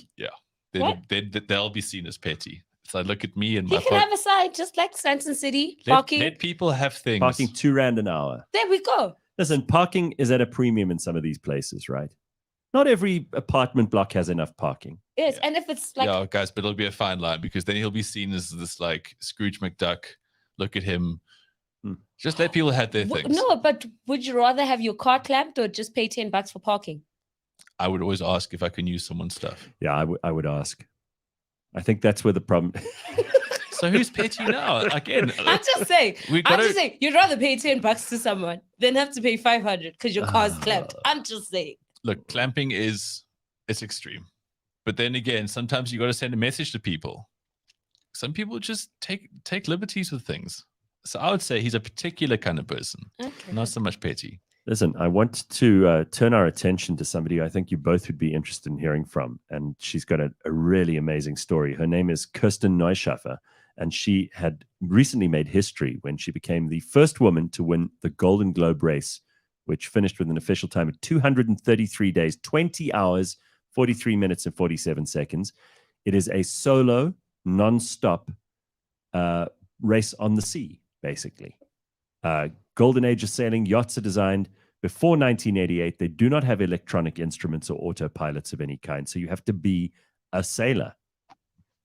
And this was in 2022, she broke this record. It's pretty bloody amazing. She also managed during this race. I mean, you've got enough on your mind, but she managed to rescue a Finnish sailor whose boat had sunk in the Wait, southern what? Indian It's Ocean. ironic Yeah, you yeah, didn't yeah. finish. So of course he didn't finish, but that was unnecessarily mean of you, Ben. Really? I'm going to leave on Right, that. yeah. All right. Well, Ben's on his way, but I think this is fascinating. Kirsten, what an amazing story and what an amazing achievement. So first of all, congratulations. I'm sorry it's taken us so long to get you on the show, but this is absolutely incredible. So welcome. Nice to have you on. Yeah. How are you? Yeah, thanks so much. I'm well, thanks. Thanks for having me on the show. Sure. Listen, incredible achievement. Sailing is not something you can learn overnight, and this is not something that you can figure out over 2 or 3 expeditions. I mean, the people who do this well are extraordinarily experienced and well trained. I assume you've been sailing since you were a kid. Yes, I did start quite young, and I've been sailing as a profession since about 2006. So I've spent a lot of time out at sea. It's amazing. I mean, from sailing little dinghies, obviously, to doing much more experienced stuff and sailing around in much bigger vessels. Where did you come up with the idea that, okay, now it's time for me to take this on and not only do it professionally, but to race other people and to break some records? Well, the idea of doing the race actually came while I was on a charter to South Georgia, which is a sub-Antarctic island, and you're stuck on a boat with a whole lot of other people, which can be a lot of fun, but you can't get off the boat and just have a bit of peace. So when this solo, single-handed, non-stop around the world race came up, I thought I wouldn't mind spending 8 months on my own. Yeah, I mean, first of all, to some people that would be a kind of torture, but for you, obviously, it was something you could handle. Psychologically, I think it's fascinating. Most of us can't spend more than a few hours on our own. Yeah, I quite like solo expeditions. I like having to make all the decisions myself and take responsibility for everything that I do right and that I do wrong, and I like the whole challenge of it. And I wasn't too worried about the loneliness aspect because I hadn't done 8 months on my own up until that point, but I'd done a good 2 months here and there, and it had never really bothered me. So it seemed like 8 months shouldn't be too big a leap. You know, I often think about those people who used to sail, you know, in the 16 and 1700s on these voyages of discovery, and I think about the way that people used to live on these ships for sometimes years at a time before they would touch ground. I mean, famously, Lord Nelson, he spent a 2-year stint in either the Caribbean or South America or both, where he basically wasn't on land for a whole 2 years. He stayed on the ship for the entire time.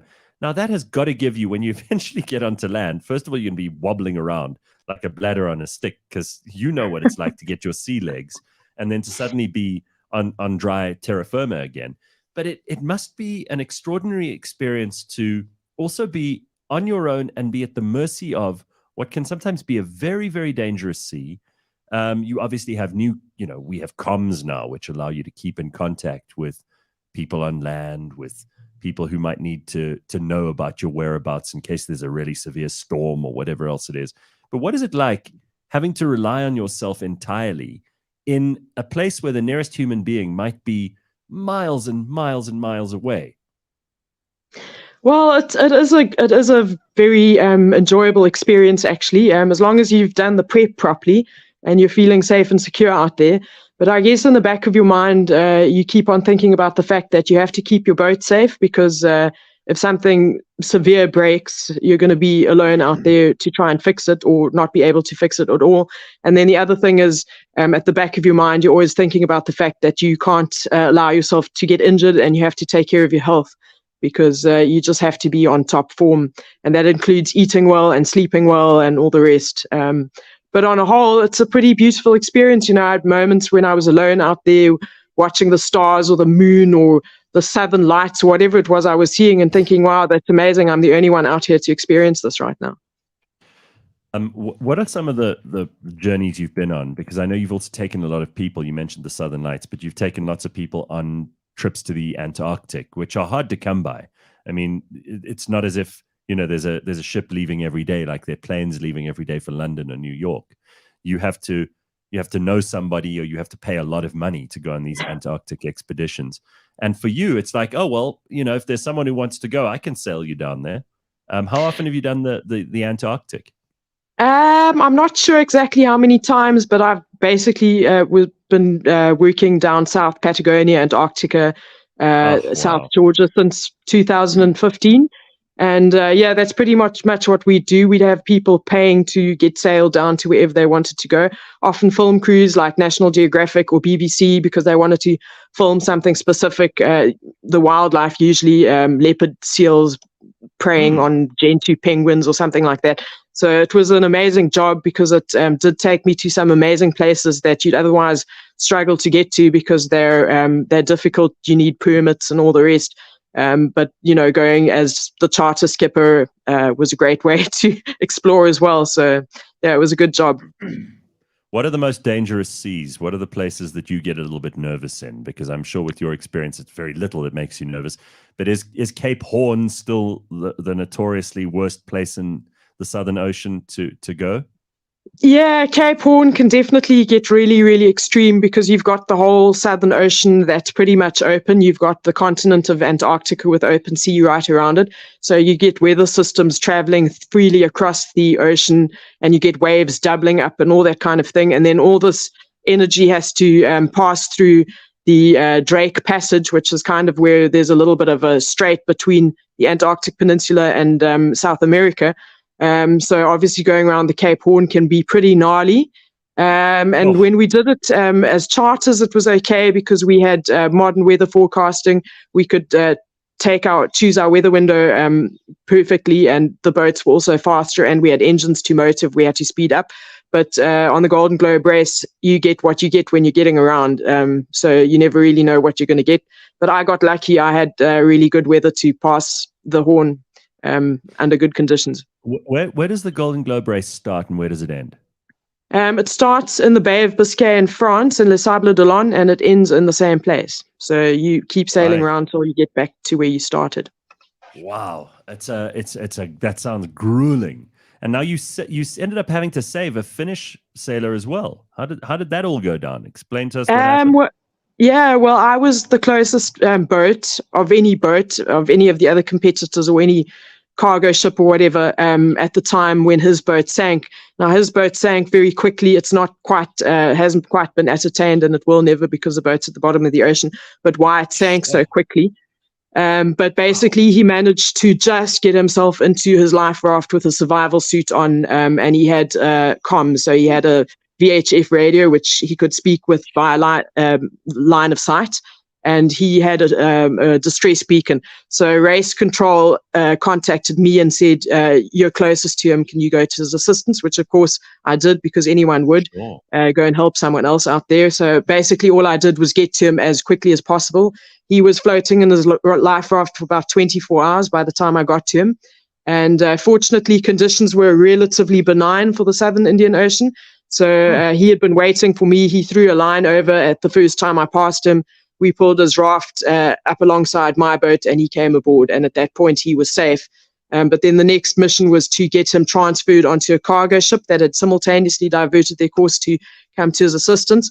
And that was a little scarier because trying to get as close as possible to a really big ship on the rolling seas isn't really something I do every day. And it's not that easy, but everything went really well. So. What kind of amenities do you have on a yacht like this when you are doing the Golden Globe race? I mean, do you have first of all, because everything depends on you, how much sleep can you get? When can you sleep? I don't even know how this would work. What sort of accommodations do you have? What sort of food supplies do you have to take with you? How often can you dock at a port to kind of refuel and restock? How does it work?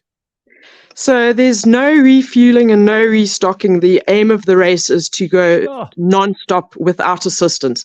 So we had these so-called photo gates where you'd have to approach land. But it's 233 days. What do you have in the pantry, for heaven's sake? Non-perishable food, basically rice, pasta, dehydrated potato, some of that expedition food that you just throw hot water over, lots of canned food, cereals, dried milk, that kind of thing. So yeah, you ran out of fresh supplies. The only thing I still had at the end of the race that it was actually still okay were a few onions. And you've got good cooking facilities, if you've got a gas cooker and pots and pans and that kind of thing, so you can cook.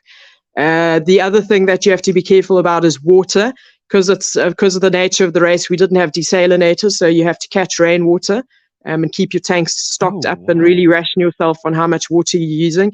And then obviously doing dishes, washing clothes, washing yourself, that all happens in cold salt water so that you can keep all your fresh water for consumption. And the sleeping? And the sleeping, if you're in an area where it's pretty stable, like, for example, in the trade winds and there's not a lot of shipping, then you can sleep quite comfortably. I would sleep up to 6 hours in those kind of areas, but you sleep lightly. So you wake up if the boat's motion changes or if there's a noise that shouldn't be there. You wake up for every little thing. And then if you're in an area where it's dangerous, like you're sailing along a coastline or you're sailing in heavy shipping lane or something like that, then I would set my alarm for every, say, 15 to 20 minutes, just get up and do a quick overall check, make sure everything's okay, that I'm not too close to land or whatever the case may be, and then carry on sleeping. Absolutely amazing. I mean, I'm just blown away. The more I find out about this, the more incredible it seems. So you haven't only done the sailing, you've also been on bicycles all over the place. You've traveled from the north of Africa to the south of Africa. Just tell us about some of the other things. And I do marvel at the fact that you're like one of those old school adventurers, the kind of people who we used to read about in novels that were written in the late 1800s.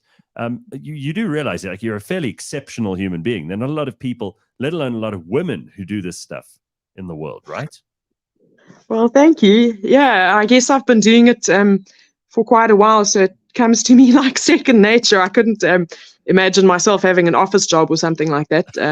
But yeah, it's really something I enjoy. I set off after matric to go and do a gap year, and the gap year turned into 4, and I had an amazing time just exploring, and the more I did it, the more I wanted to. So I kind of got jobs here and there and everywhere to financially keep going. But the most I got out of the jobs was usually the experience and accommodation and that kind of thing. So that led me to training huskies up in Lapland and Finland, and it led me all the way up to Svalbard, the Arctic, where I worked as a wilderness guide, and just picking up jobs and experience as I was going along. And then the culmination of my multiple year gap year ended then with cycling back home to South Africa on a bike, from Morocco down to Cape Agulhas, basically. What are the most dangerous places that you have been, and what are the most wonderful, beautiful places that you have been that you want to keep going back to? It's hard to say what the most dangerous places are. I guess some places are more dangerous because there's the human element of danger, of crime and all that kind of thing. Right. And I often think, people tell me you're doing dangerous stuff, but then, for example, I cycled through Africa, nothing ever happened to me. And then I was cycling from Muizenberg down to Simonstown just for a little morning cycle, and I had an accident. So I think sometimes the most dangerous places are just living your routine life, and that's what they say, the most accidents happen within 5 kilometers radius of where you live.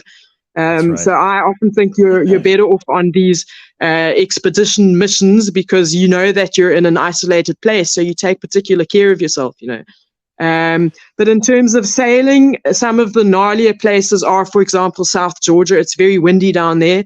And there are also icebergs. Icebergs are a danger because if they're just little chunks of ice that are floating around, you won't pick them up on a radar. And if you hit them at speed, you're going to go down like the Titanic. So that's a bit of a problem. But speaking of the most beautiful places, simultaneously, South Georgia is perhaps one of the most extraordinary and wildest places I've ever been to, because you've got the ice cap and the glaciers and the carving ice into the water, but you've got wildlife second to none. You've got penguin colonies of 300,000 birds, you've got elephant seals, you've got fur seals, you've got whales. Just extraordinary beauty, jagged mountains. So it's a gnarly place to be on a sailboat, but it's also very, very beautiful. And I do hope I'll be able to go back there one day again. So South Georgia and the Sandwich Islands, that's like in that area, it's sort of in a triangle between the point of South America, Tierra del Fuego, and the northern point of Antarctica, and then there's this little island. It's so isolated. right? I mean, and it's cold as hell. Yes, it's cold, it's isolated, it's windy, it's wild. It used to be a whaling hotspot right up until the 1950s. They were still slaughtering whales, as many as they could down there. But now all there's left of those days is the abandoned whaling stations that are basically ghost towns. So it's really quite eerie to go down there and see these whaling stations. But it's amazing to see how the wildlife has recovered since the days of sealing and whaling. And I'm sure that you're one of very few people who are there at any given time. So it's almost like, that not being afraid to be alone thing that you clearly have that so many people do not. It's almost like a little sanctuary that really you and a few other people in the world know about. Yeah, it is a really quite an isolated place, and there aren't that many people because they try to keep the impact of tourism to an absolute minimum, so they make it quite difficult to go there. But on the same token, the Antarctic Peninsula, South Georgia, all these faraway islands are being visited more and more nowadays by cruise ships. So you do, it's quite weird because you're in this extremely isolated place that's difficult to get to for you on a sailboat. And then suddenly a massive cruising hotel or something rocks up. Like 4,000 people on board. Yeah, exactly. So that is one of the things that's becoming quite common down there, unfortunately. For those of us who spend most of our time on the ground, what do you miss most when you're at sea? And what do you love doing when you're on the land again?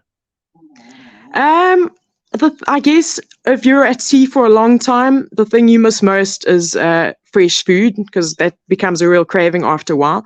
But generally, I guess I miss exercise, cardiovascular, the type of exercise. You can't just go for a run or even for an extended walk. Or I like swimming a lot. So if you're in the tropics, you can jump off the boat and have a nice swim. But that's if the conditions are quite benign. Or I really like surfing or just being on the beach. So even though it's still close to the sea or on the sea, it's a different kind of activity. And that's what I miss when I'm at sea for such an extended period of time. Ever had scurvy or encountered pirates? I don't think I've ever had scurvy, but for example, on this 8-month trip, I did make sure to take a few vitamin supplements here and there and really try and keep my diet balanced, because obviously you're not eating anything fresh. And pirates on this trip, no, but I did once deliver a boat with a crew up to the South China Sea. We delivered it all the way to Hong Kong from Cape Town, and we had a fishing boat that kept on changing its course to approach us. And it was a bit creepy because it was getting closer and closer, and every time we'd alter course, it would also alter course. And eventually we got both engines on. It was a catamaran. We got all the sails up we could, and we got quite close to them, and there were 9 men standing on the gunwale staring at us. So we kind of wondered, were those perhaps, it was a fishing vessel, but was it maybe looking for an opportunity to fish for something else? We'll never know, but it was a little bit unusual and a little bit creepy. My God. Listen, I'm absolutely astonished at the things that you've done. It makes, I think, many of us who are listening to this now feel hopelessly inadequate that we haven't done nearly as many exciting things in our lives as we could. What's on your agenda for the next couple of things? I mean, there's got to be someone like you just never stops, right?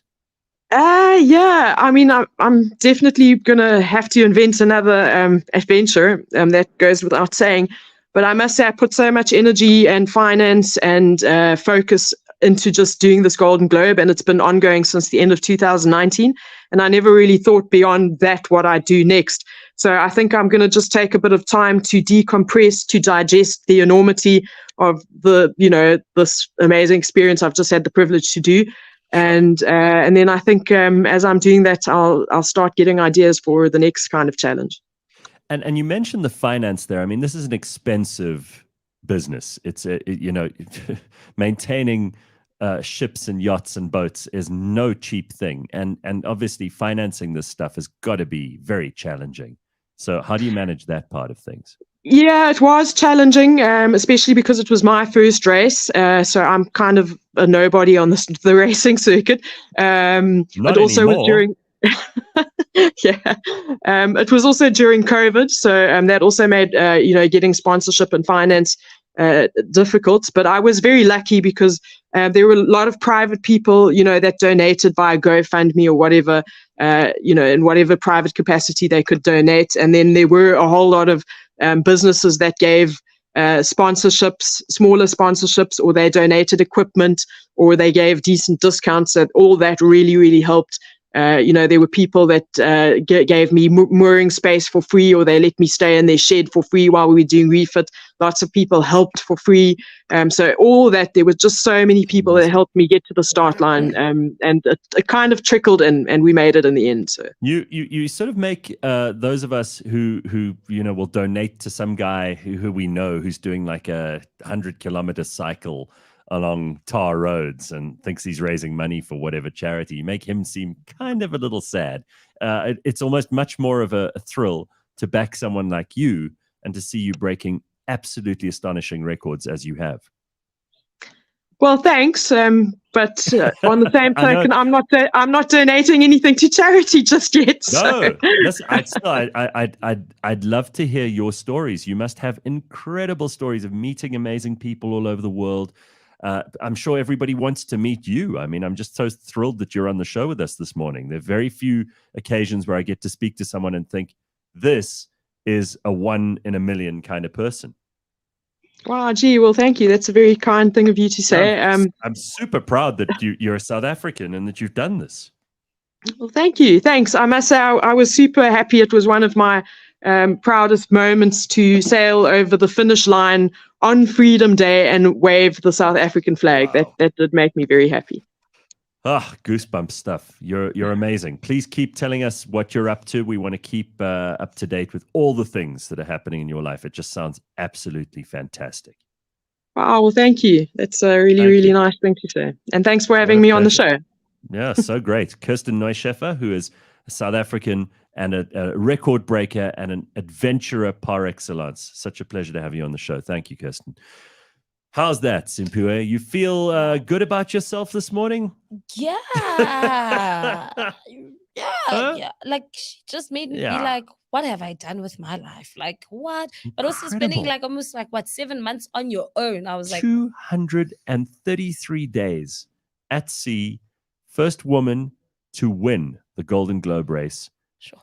In spite of having to stop to pick up that idiot Finnish guy who'd fallen off his boat and sunk it. I just think this is so it's incredible. It makes me, it fills me with wonder, which is something you don't get very often these days. I mean, left from France, went all the way around the world via the 5 Great Capes before returning to a coastal town in the west of France called Les Sables d'Olonne. Sure. Unbelievable. Love it. I mean, George, did you hear that? Did you hear this story? Did you hear this woman? I was listening until I got out of the car. Oh my God. What a woman. Amazing. Oh, the what a woman. Lady. Isn't she incredible? Absolutely incredible. I think. I mean, you're incredible. You fly things and drive things and do all kinds of cool shit. It's another Saturday for him, doing incredible things. Wow. This morning was not another Saturday for me. Why? What, were you a bit of a hurry? Last time I thought you were going to join us online today. You clearly decided you were going to. Yeah, I mean, I try and come in here as often as I can. I left my house at the same time as I did last time. And this time took me an hour to get here. Traffic is a bitch, huh? Can't you fix that? Don't you know someone in the automotive business who can give us some advice on these things? I thought I knew people. I clearly don't. I clearly don't. All right. Well, from an amazing sailor who is winning world yacht races and breaking records to George Meany, who's also a record breaker.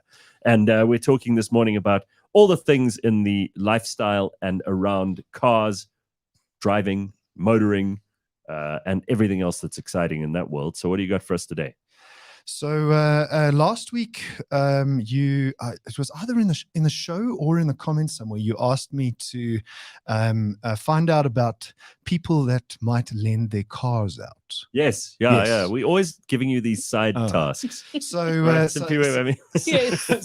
ready to hear this. I sent a small task team of people on a mission. We put a big survey up on AutoTrader. Well, not a big survey. It was a little survey. We did, 3 questions. We said, first question was, how many adults, 18 or plus, live in the same dwelling as you? So we asked that question. Yeah, I wanted to know if people had extra cars. Yes. Oh. How many cars does your immediate family collectively have? in that household? And then would you ever be willing to loan out or privately rent your car if you weren't using it? So we asked those 3 questions. Okay. The answer to the first one was quite interesting. 1.3% of people that we surveyed didn't have a car. Okay. But they're on Auto Trader. What percentage? 1.3. Okay, that's low. It's low. I mean, they want a car, clearly, otherwise they wouldn't be on Auto Trader. Exactly. Right. So it's not representative of the country because, obviously people that can't afford a car wouldn't be surfing for a car, or unless it's car porn. 9% of people had 1 car, 25% of people had 2 cars, 27% of people had 3 cars. Wow. And then it starts to drop off. 16 had 4. That's a lot, though. 16% of people had 4 cars. Sure. Mm-hmm. It just shows you. I think this is representative of the haves and have-nots. Those absolutely. people surfing. So there's for a cars. small number of people who have a large number of cars. Yes, just for them. Yes, exactly. So if you look at it this way, 35, 36, a third of people have 2 cars or under, and then we don't know what kind of cars they are. They might be. Sorry, Gareth. That question. Totally am in traffic mode still. That question was how many people living in your dwelling? Oh, okay. I was going to say 16% of people have 4 cars. Yes. That's a lot of rich people. Which neighborhood is that? I mean, really. So the amount of cars collectively in the home, 21% had 0. So that makes more sense. 15 had 1, 31 had 2. So 46% had 2 or under 2 cars. Okay. But the question that you wanted an answer to was, would you ever be willing to loan your car or rent it out? Right, because if it's sitting there, it's like a plane. I mean, you know this from aviation. If you have a plane or a helicopter sitting in a hangar and not making you money, it's costing you a fortune. Yes. No one wants that. So if you have a car sitting in the garage, it's depreciating. It needs to be maintained, needs to be kept running. So it's a liability. I'd like to take a jab at this. I think, right, a majority, before you give us the answer, a majority of people, if they said yes, they would rent out their cars. It's usually a bakkie or a taxi. Okay, we didn't ask what type of vehicle it is. I think that makes sense. Yeah, but it makes sense. That's my guess. So the answer is, would you be categorically yes? 40% of people would. Okay, it's a lot. Categorically, that's yes. good. That's good. Right. 39% of people said categorically no. So I see there's a business opportunity here. Fridays are always about starting new businesses that we never start. Someone much more driven than us is going to actually pick up the pen or the phone or the laptop and start doing this.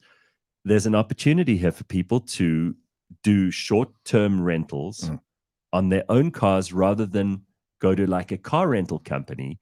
If you know someone in your neighborhood, and I think it would start in neighborhoods because you need geographic proximity as well. And then maybe that would be a cheaper way. If you say to someone, oh, all right, I'll give it to you for the fuel that you put in, you have to pay for that, but I'm going to add X per kilometer, let's say, because that's probably how people would like to do it, right? Yes, exactly. There's money in this, I'm telling you. Definitely money. So 40% of people said absolutely yes. And then you've got another 21% of people would said, I would have to be convinced. So, I mean, if you could... There's Gareth, he's convinced them. I think they've been swayed. Well, even if it's only 40%, that's a lot. It's almost half. If you have an extra car sitting around, almost half of the people who have such a car would be willing to rent it out. But here's an interesting part of that survey that I think is quite an insight into age. I just want to point out here, Carl says, Borge, you've probably fucked up the results of this. Yeah, no, the first... Please concentrate. You're right, Congo Chris. I did. Right. I did. I'll put it up online so you can see it yourself. But I totally fucked up the first part. But what was interesting out of the survey was people over the age of 55 were not willing to loan their cars out at all. Nobody. Okay, so older people are not likely to do it because they're too attached to their cars, right? They're also the kind of people who, I won't Uber. No, I don't Uber. I'll drive. More than half, so the 18 to 24-year-olds and the 35 to 44-year-olds were willing to loan out their cars. Right. So the younger people are definitely more open to this than... So there's their business opportunity again. Well, Simpiwa's got a bakkie and a taxi. So And let's go. women were more likely to lend out their cars than men. Aha. Yes. What do you think that's because of? More men had to be convinced. I think in general, guys know a bit more about cars. So when you do get a car, you tend to buy the car that you like, that's for Gareth. More Whereas for me, I'm like, I just need to get to A to B. And if you need a lift, take I don't know, like when the lights go Right. on, I'm like, Not as, I don't think they're as attached to the yes. So it's just like Yeah. I think a lot of women feel, this is just my own personal intuition, there's no survey results in this. My own personal intuition is women feel like a car is a utility. It's something that they just use to get from A to B, whereas men kind of, we they're kind of, emotional. and we associate it with our identity, which is interesting. Yeah, we identify with the car. Yeah. You know, some women identify with their cars, but you know, the Golf GTI drivers, and so. No, it's true. It's true. It's so weird. Like men are emotional and identify with their car, but they can't sometimes do that with their spouse or girlfriend. It's ridiculous, right? Y'all wired. Yeah, it is totally weird. All right, what else you got for us this morning? And then we are pronouncing BMW incorrectly. Really? Wait, what do you mean? BMW. Yeah, BMW. Because it's German. Yes. So the Bayerische motorischen, I can't remember how, but Werke is the last one. So how did BMW get its name? The letters in BMW, the luxury car brand, stand for Bayerische. Bayerische. Yeah, Bayerische. Bayern is Bavaria, so it's Bavarian. Werke GmbH. Right. That's what I was trying to say that, but No, I can't say my it. German is terrible. So BMW we're pronouncing wrong, like Porsche we're pronouncing wrong. Porsche. Should be Porsche? Porsche. But I always feel I'm being pretentious if I say Porsche. And if I suddenly start saying to people BMW, they're going to be like, ja, und? And I'm going to be like, fuck, that's all the German I got, right? So you got to be careful about this. Yeah, so that's it, Gareth. I mean, I'll put up the survey results. Producer Ryan says, George, big exclamation mark. What was the car of the year? Car of the year? I don't know what he's on. Is he high?